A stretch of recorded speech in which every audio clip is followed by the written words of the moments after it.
औरंगजेब के काल में हुआ, जिसमें भगवान रणछोड़ राय जी को गोमती सागर सरोवर में छिपा दिया गया। और जो स्थान इस समय मंदिर है वो स्थान औरंगजेब के काल में एक मस्जिद के रूप में परिणित हो गया। वहाँ मस्जिद बन गई और डाकोर इस्लामिक तीर्थ अपने समय में बन गया। वहाँ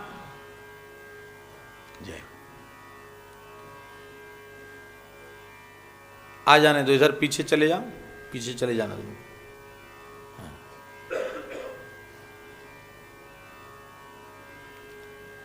बस डाकोर इस्लामिक तीर्थ बन गया। यहां हिंदू मात्र का प्रवेश वर्जित हो गया।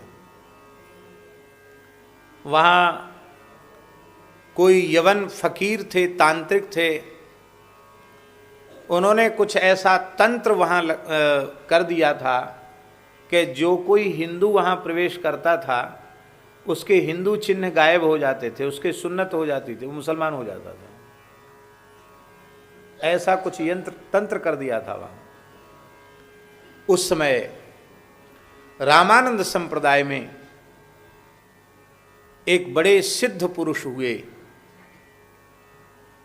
अनेक सिद्ध पुरुष हुए, पर एक सिद्ध पुरुष हुए टीला जी की परंपरा में, श्री स्वामी मंगलदास जी महाराज।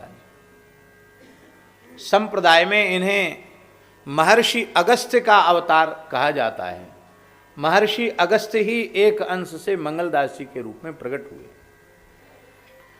और श्री मंगलदास जी महाराज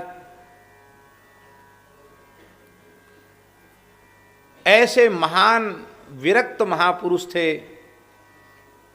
मूंज का आड़बंद, मूंज की लंगोटी, मूंज का यज्ञोपवीत धारण करते थे। वे अखंड भस्म रमाते थे, एक ब्रह्म पात्र कमंडल रखते थे और कोई वस्त्र नहीं रखते थे। और ऐसे ही साधु उनके साथ रहते थे।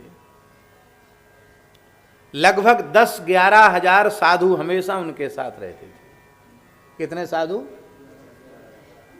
10-11 हजार साधु उनके साथ हमेशा रहते थे।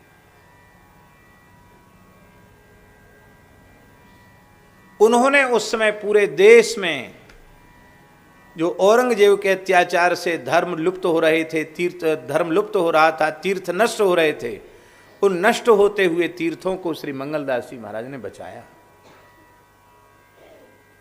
आप जमात के साथ विचरते और जहां जो तीर्थ नष्ट होता उसको पुनः प्रतिष्ठित करके आगे बढ़ते। आप जब डाकोर पहुंचे तो वहां लोगों ने कह दिया था, भैया यहां प्रवेश करने से खतरा है, हिंदू के चिन्ह ही गायब हो जाते हैं, चोटी जनेऊ गायब हो जाता है, सुन्नत हो जाती है अपने आप। तो आप तो महात्मा थे, आप वहां प्रवेश किए और कोई सिद्धि नहीं, श्री राम तारक मंत्रराज के जप की सिद्धि, और इसी सिद्धि के द्वारा कहाँ वहाँ कोई तंत्र मंत्र टिकने वाला है। उन तांत्रिकों के तंत्र मंत्र सब नष्ट हो गए और कुछ नहीं बिगड़ा किसी का। भीतर आप चले गए, उनका तंत्र नष्ट हो गया। आपने गोमती सागर सरोवर में स्नान किया। स्नान करके सब साधु अपनी अपनी धूनी वहाँ चेता करके धूनी तपने लगे महात्मा लोग। अब जो मुसलमान फकीर थे उनको बड़ा भारी चिढ़ हुई, क्रोध आया कि अरे हमारा सारा सब किया कराए इन्होंने चौपट कर दिया। तब वे प्रयोग करने लगे मारण का, तंत्र का इनके ऊपर, और कहने लगे कि यहाँ से धूना उठाओ। आपने कहा कि ठीक है। वे सब वहाँ उन पर पत्थर का प्रहार करने लगे। जब नहीं उठे तो तंत्र मंत्र से नहीं उठे तो ईंटा भाटा पत्थर मारने लगे। तो पत्थर जो पूरी शक्ति से उनको मारे वो उलट कर उन्हीं के सिर पर पड़े पत्थर। वो सब वहाँ से भागे। उनके सबके शरीर में दाह पैदा होने लगे। बाबा ने कहा हम अपना धूना उठाते, तुम सावधान हो जाओ। जैसे आपने अपना धूना उठाया सबके शरीर में जलन होने लगी। हाय जले हाय जले हाय जले चिल्लाने लगे। हाय जले चिल्लाने लगे। और आपने कहा यही दंड है कि तुम अब डाकोर की सीमा से बाहर चले जाओ। आपने सबको खदेड़ कर बाहर किया, तमाम कब्रिस्तान था सबको चौपट करके ठीक किया, समतल किया भूमि को, सब संतों से कहा सब लग जाओ, और स्वयं भगवान को प्रकट किया आपने पुनः सरोवर से, और सरोवर से प्रकट करके उसी इमारत में ठाकुर जी को विराजमान कर दिया। आज भी आप लोग डाकोर जी का दर्शन करेंगे, रणछोड़ राय जी का, तो उस इमारत को देखकर लगेगा कि ठाकुर जी मस्जिद में बैठे हैं। मीनार बनी हुई है, मस्जिद में एक विशेष तरह का आला होता, वो आला भी बना हुआ है। मंदिर ठाकुर जी जहाँ बैठते वहीं मंदिर हो जाता है। वहीं ठाकुर जी को विराजमान कर दिया मंगलदास जी, आज भी बैठे हैं ठाकुर जी। और श्री दाऊ दादा को भी आपने प्रकट किया, दाऊ जी मंदिर स्थापित करके आपने वहाँ अपना स्थान स्थापित किया। और आज भी रामानंद संप्रदाय की परंपरा का एक साधु वहाँ गद्दी पर बैठता है डाकोर जी में। उनको कोई विशेष पावर तो नहीं है, पर गद्दी पर बैठकर बस दर्शन दें और लोगों को प्रसाद दें, ये उनको पावर है आज भी। और ठाकुर जी का एक भोग दाऊ जी मंदिर से आज भी वहाँ नित्य जाता है। तो वो श्री मंगलदास जी महाराज महान सिद्ध पुरुष थे अपने समय के। उन्होंने अयोध्या को भी इसी प्रकार से मुगलों के आतंक से मुक्त किया था, और अयोध्या को भी आपने शुद्ध किया। अयोध्या की सफाई करके जब आपने शरयू स्नान किया तब रघुनाथ जी प्रसन्न हो गए। रघुनाथ जी ने प्रकट होकर दर्शन दिया आपको हृदय से लगाया। आप बालक रूप राम के उपासक थे, तो कहा कि प्रभु इसी रूप में सबको दर्शन दीजिए। आज भी राघव जी मंदिर जो है अयोध्या में, वो वही स्वप्रगट राम जी हैं जो सरयू जी से प्रकट हुए थे, मंगलदास जी के द्वारा प्रतिष्ठित। मंगलदास जी ने अपने शिष्य भरतदास जी महाराज को वहां नियुक्त किया। उन मंगलदास जी, ये बात हम इसलिए कह रहे हैं कि डाकोर महाराज जी का गुरु स्थान है पहाड़ी बाबा का, इसलिए डाकोर का परिचय देना बहुत जरूरी था, इसलिए मैंने ये सब कथा आपको सुनाई।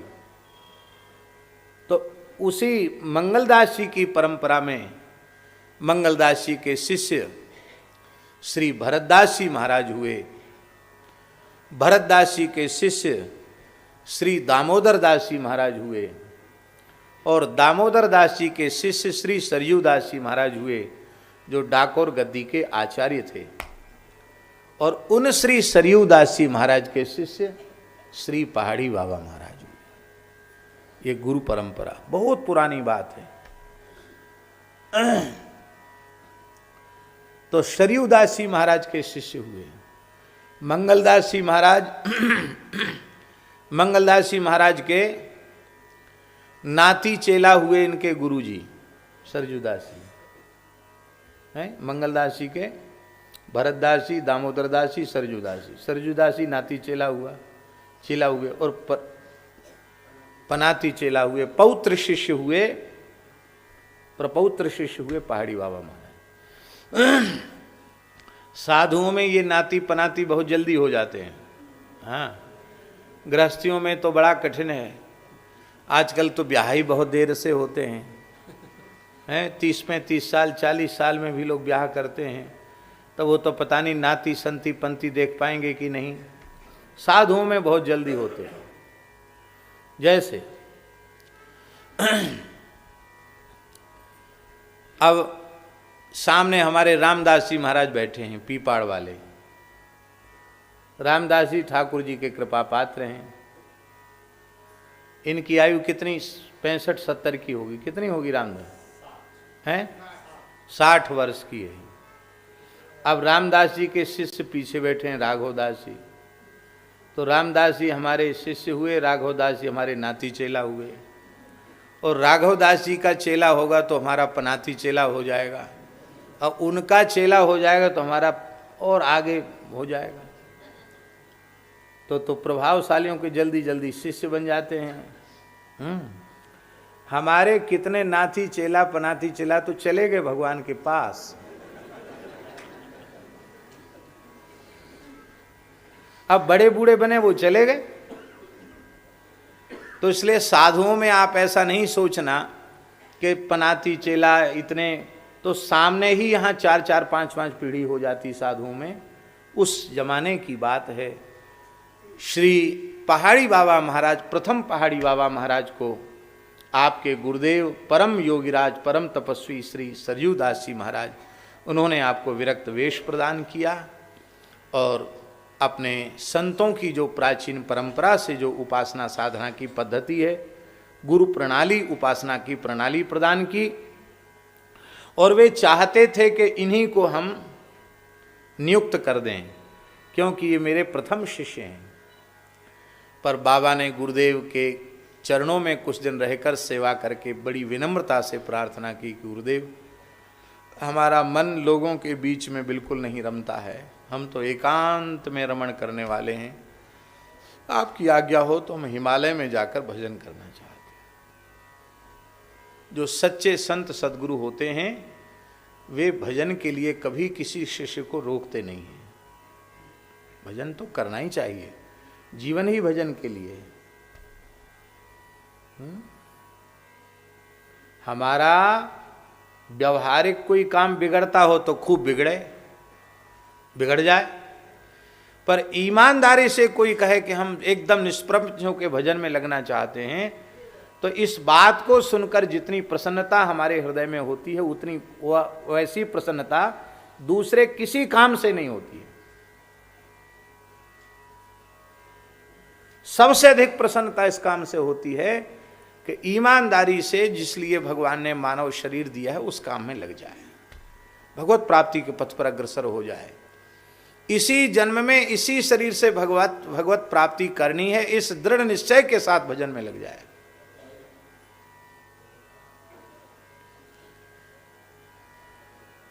गुरुदेव ने बहुत प्रसन्नता, बिल्कुल ठीक है, जाओ। आप गुरुदेव को प्रणाम करके, प्रथम पहाड़ी बाबा महाराज प्रणाम करके गुरुदेव को सीधे विचरण करते करते हिमालय में पहुँचे। हिमालय में मानसरोवर पहुँचे, जो दुर्भाग्य से इस समय चीन में पहुँच गया। पहले भारत में ही था, बाद में चीन ने अतिक्रमण कर लिया। कैलाश, मानसरोवर सब भारत में थे, वर्तमान में चीन के कब्जे में है। चीन में है ये कहना तो ठीक नहीं, चीन के कब्जे में।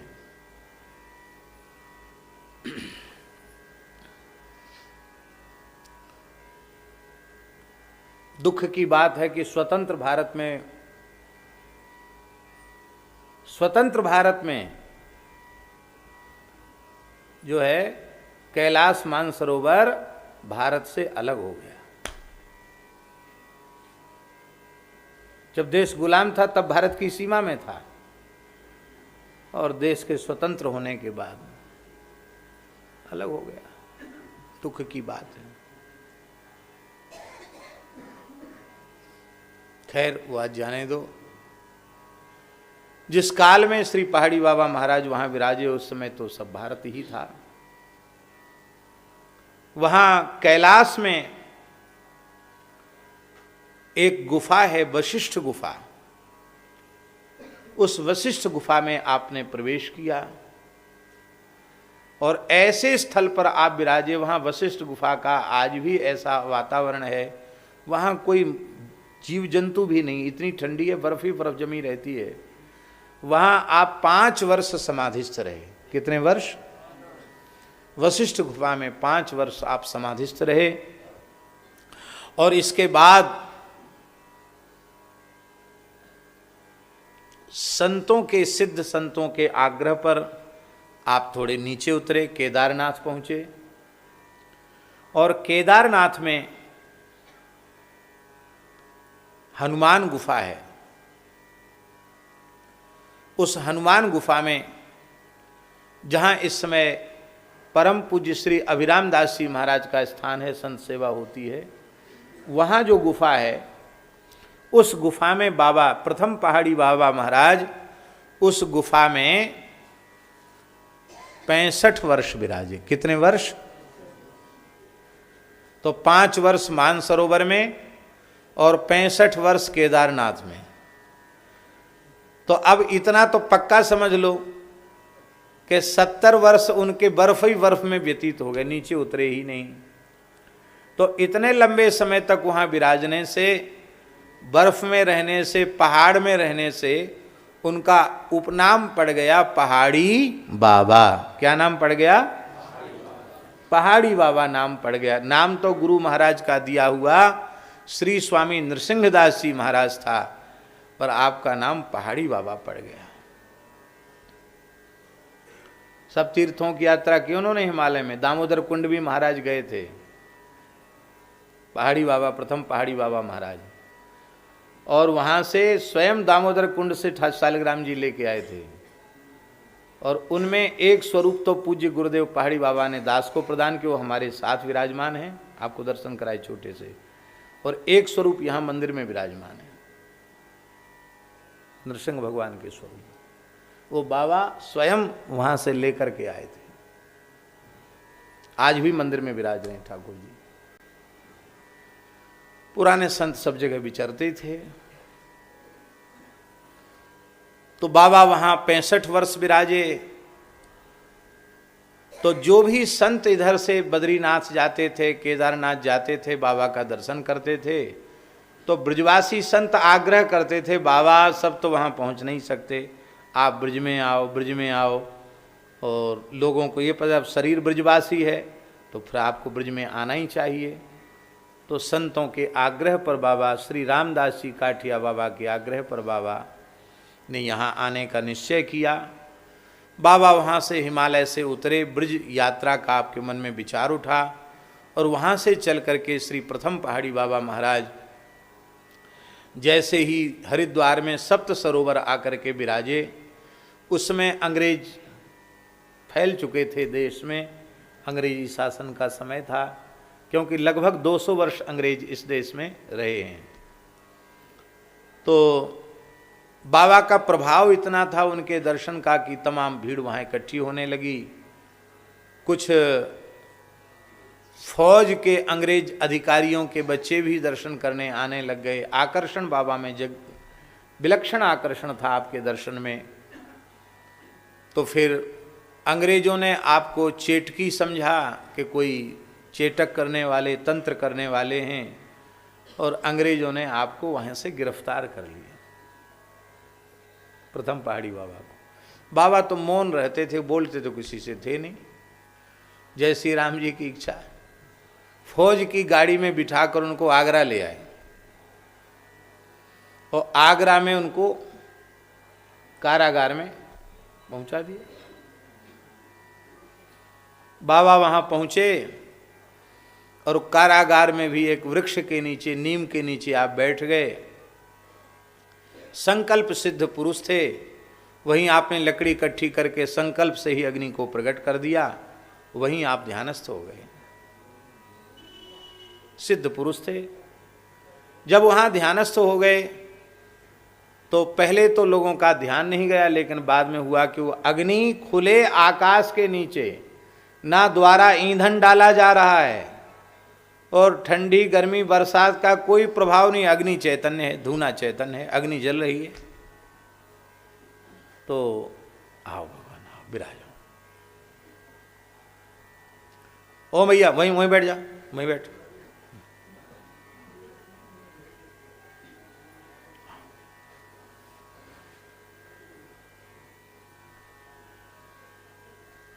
तो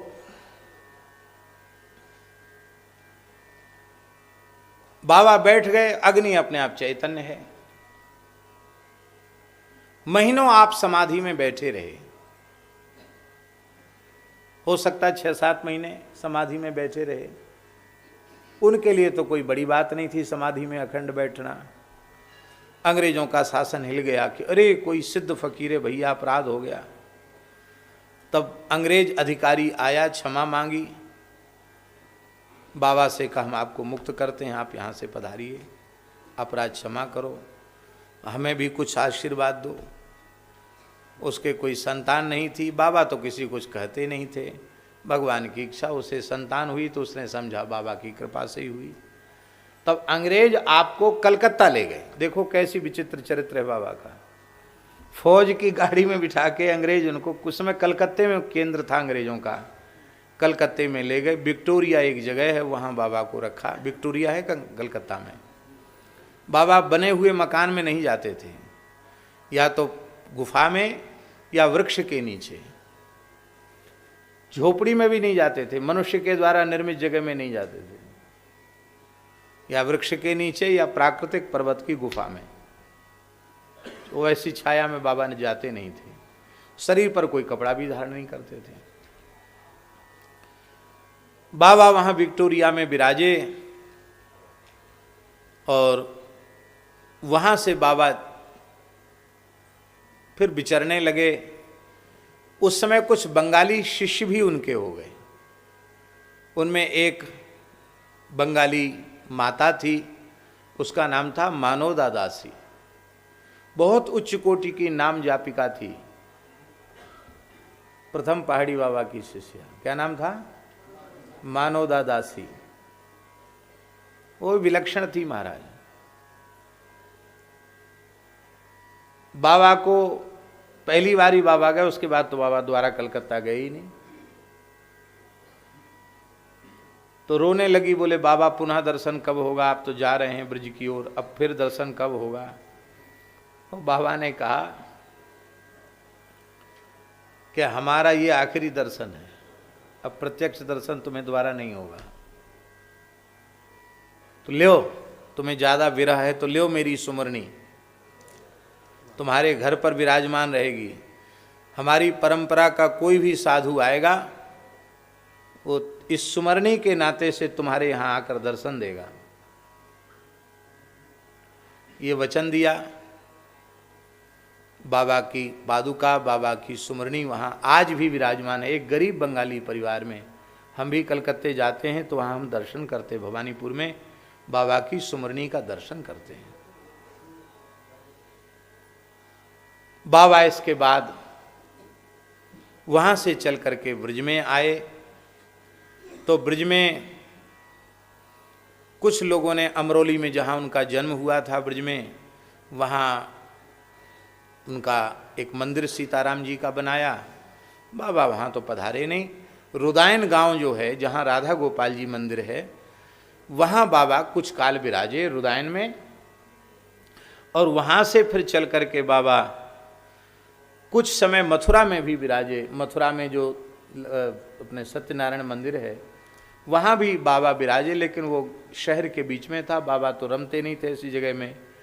कुछ दिन वहाँ रहकर बाबा फिर यहाँ आ गए। ये जो खाकचौक स्थान है, यहाँ जमुना जी का तट था, जंगल था, कुछ यहाँ था नहीं।